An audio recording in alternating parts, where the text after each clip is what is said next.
Pada kesempatan kali ini, saya akan mempresentasikan suatu proses akuntansi pada SKPD. Nah, hal pertama yang dilakukan dalam proses akuntansi SKPD adalah mencatat data anggaran ke dalam jurnal anggaran dan saldo awal ke dalam jurnal finansial. Untuk mencatat data anggaran, kita menggunakan dokumen pelaksanaan anggaran yang ada di suatu SKPD. Contoh dokumennya adalah sebagai berikut. Anggaran pendapatan dibukukan dengan mendebet akun estimasi pendapatan. Anggaran belanja dibukukan dengan mengkredit akun apropriasi belanja. Dan selisih antara belanja dan pendapatan dibukukan dengan mendebet akun estimasi perubahan saldo anggaran lebih. Pada sebagian besar SKPD, jumlah belanja lebih besar dari pendapatan. Karena itu, jika belanja lebih besar daripada pendapatan, maka selisih antara keduanya dibukukan pada akun estimasi perubahan saldo anggaran lebih pada posisi debit. Begitu sebaliknya, jika pendapatan lebih besar daripada belanja, maka selisih antara keduanya dibukukan pada akun estimasi perubahan SAL di posisi kredit. Karena pada contoh soal yang ditampilkan, belanja lebih besar daripada pendapatan, maka selisih antara keduanya dibukukan pada akun estimasi perubahan SAL di posisi debit. Hal berikut yang akan kita lakukan yaitu mencatat saldo yang ada di neraca SKPD tahun sebelumnya pada jurnal finansial. Pencatatannya dilakukan sesuai dengan posisi pada neraca yang ada di SKPD. Misalnya, pada bagian aset lancar dan aset tetap dibukukan pada posisi debit. Begitu juga dengan hutang dan ekuitas, dibukukan di posisi kredit. Tampilan ini merupakan penyelesaian pencatatan data anggaran dan saldo awal pada jurnal anggaran dan jurnal finansial. Setelah pencatatan data anggaran dan saldo awal ke dalam jurnal finansial dan jurnal anggaran, hal berikut yang akan kita lakukan adalah mencatat transaksi sepanjang tahun anggaran ke dalam jurnal finansial dan jurnal anggaran. Jurnal finansial merupakan jurnal yang pencatatan transaksinya berbasis akrual yang dilaksanakan menggunakan akun-akun neraca, akun pendapatan LO, dan beban LO. Sedangkan jurnal anggaran merupakan jurnal yang pencatatan transaksinya berbasis kas yang dilaksanakan dengan menggunakan akun-akun LRA. Agar dapat membukukan transaksi secara tepat ke dalam jurnal finansial dan jurnal anggaran, maka dibutuhkan analisis transaksi. Dalam analisis transaksi ini, hal pertama yang harus diperhatikan adalah apakah transaksi ini akan dibukukan ke dalam jurnal anggaran atau ke dalam jurnal finansial atau dibukukan ke dalam keduanya. Contoh soal yang pertama merupakan penyetoran potongan PPh 21 dan PPN ke kas negara. Karena transaksi ini mempengaruhi kas, maka transaksi ini digolongkan atau dimasukkan ke dalam jurnal finansial yang dibukukan dengan mendebet akun hutang PPh dan PPN dan mengkreditkan akun kas di bendahara pengeluaran.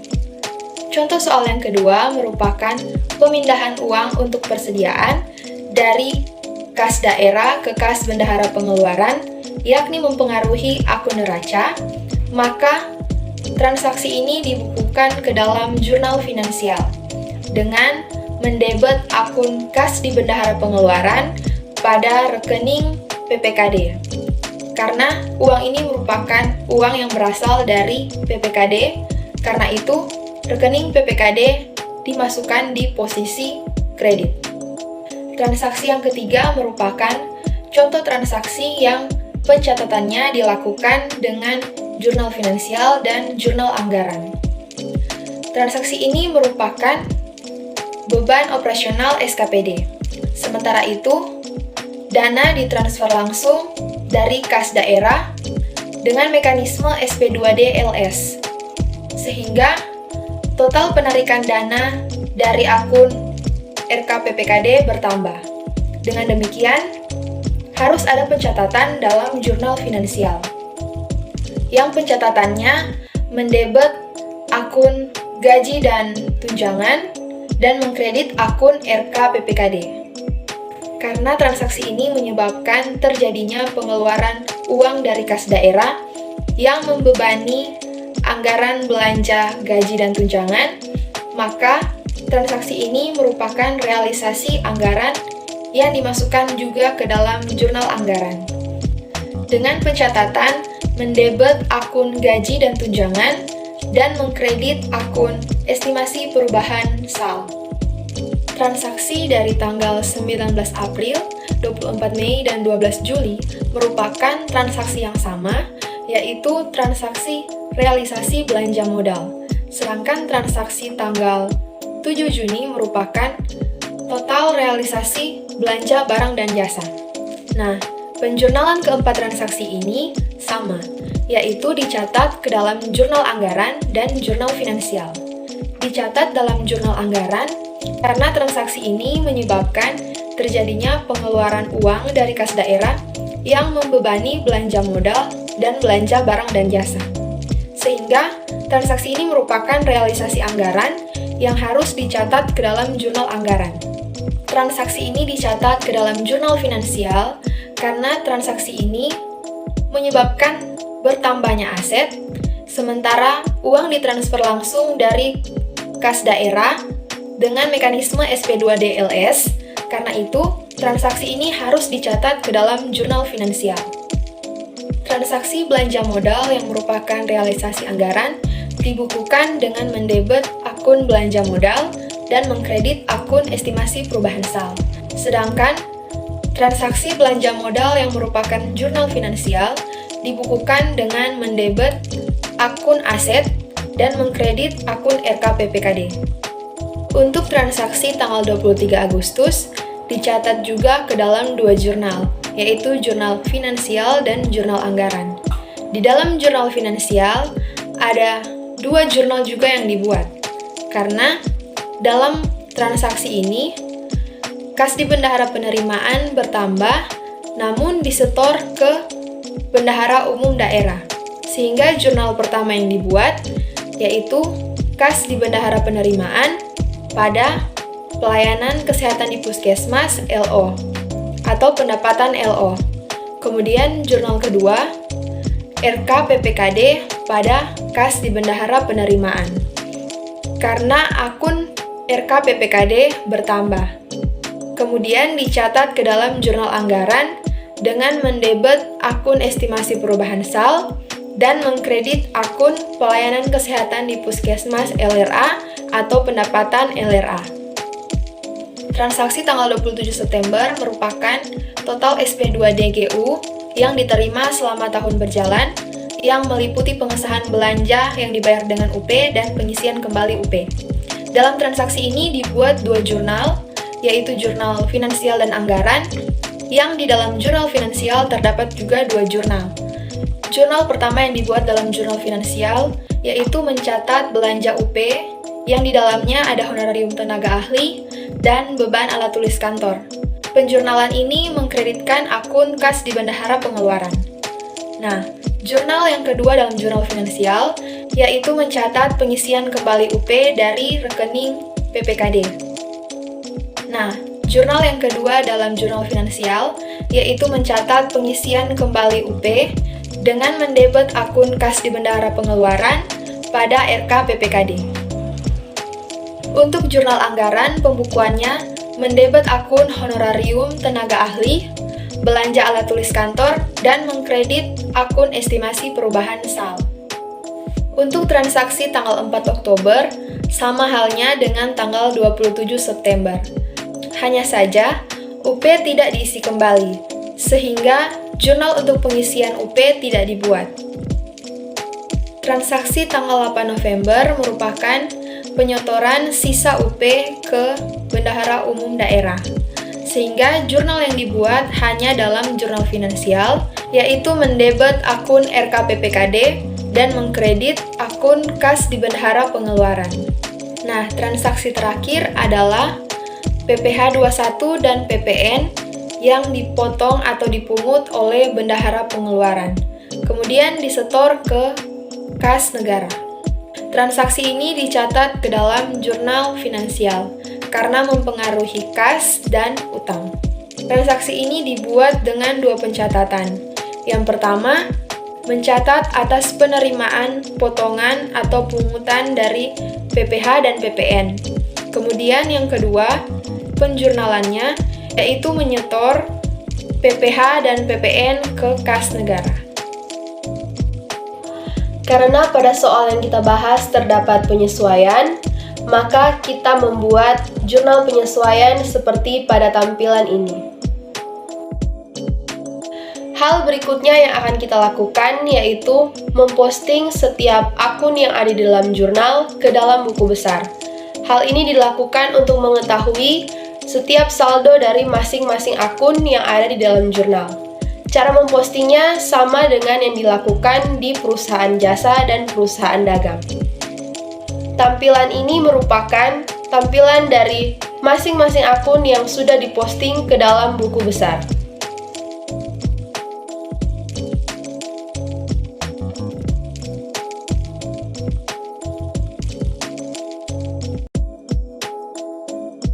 Setelah selesai memposting setiap akun di dalam buku besar, saldo akhir dari masing-masing akun dimasukkan ke dalam neraca saldo setelah penyesuaian. Seperti pada tampilan ini. Hal berikut yang akan kita buat yaitu laporan operasional. Laporan operasional berisikan semua pendapatan dan beban LO, sehingga diperoleh surplus atau defisit dari hasil pengurangan pendapatan dan beban. Jika selisih tambah, maka surplus. Jika selisih kurang, maka defisit. Hal berikut yang akan kita buat yaitu laporan perubahan ekuitas. Laporan perubahan ekuitas terdiri atas ekuitas awal, yaitu ekuitas yang ada di neraca tahun sebelumnya, dan surplus atau defisit yang ada di laporan operasional dimasukkan ke dalam laporan perubahan ekuitas.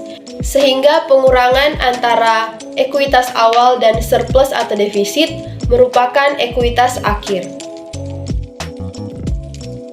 Tampilan ini merupakan laporan neraca. Pada kolom yang keempat adalah neraca tahun sebelumnya yang dimasukkan ke dalam neraca tahun ini. Namun, itu sebagai pembanding antara neraca tahun sebelumnya dan neraca pada tahun yang berjalan. Akun-akun yang ada dalam neraca terdiri dari aset, kewajiban, dan ekuitas. Ekuitas yang dimasukkan di dalam neraca merupakan ekuitas akhir yang ada di laporan perubahan ekuitas. Laporan terakhir yang akan kita buat sebelum jurnal penutup yaitu laporan realisasi anggaran. Laporan ini berisikan pendapatan LRA, belanja, transfer, dan pembiayaan. Namun pada contoh soal ini hanya ada transaksi pendapatan LRA dan belanja, karena itu kita hanya memasukkan kedua transaksi ini ke dalam laporan realisasi anggaran. Pada tampilan ini, di kolom ketiga merupakan data yang berasal dari dokumen pelaksanaan anggaran.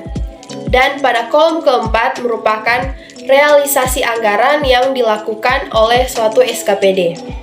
Pada kolom kelima merupakan persentase perbandingan antara realisasi anggaran dan data yang berasal dari dokumen pelaksanaan anggaran.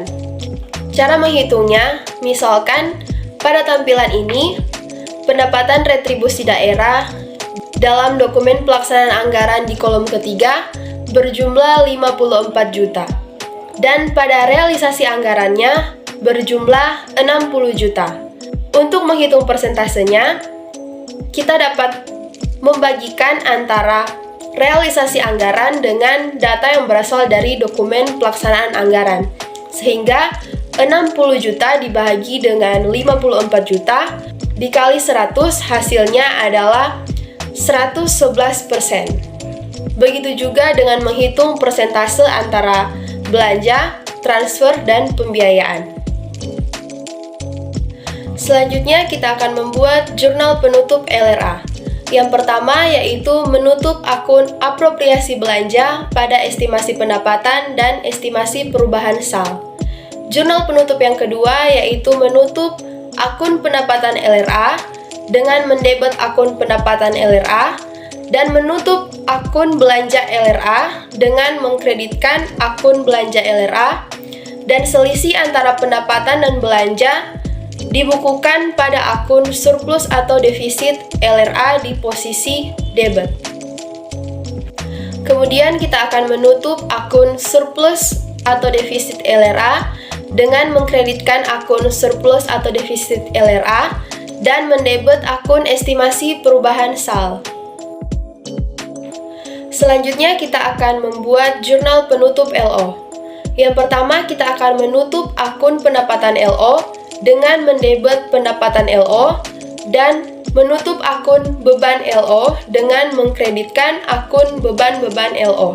Selisih antara pendapatan dan beban LO dibukukan ke dalam akun surplus atau defisit LO di posisi debit. Hal terakhir yang akan dibuat dalam siklus akuntansi SKPD adalah neraca saldo setelah penutupan. Neraca ini berisikan semua akun yang tersisa setelah dibuatkan jurnal penutup. Tampilan ini merupakan neraca saldo setelah penutupan untuk SKPD Dinas Kesehatan.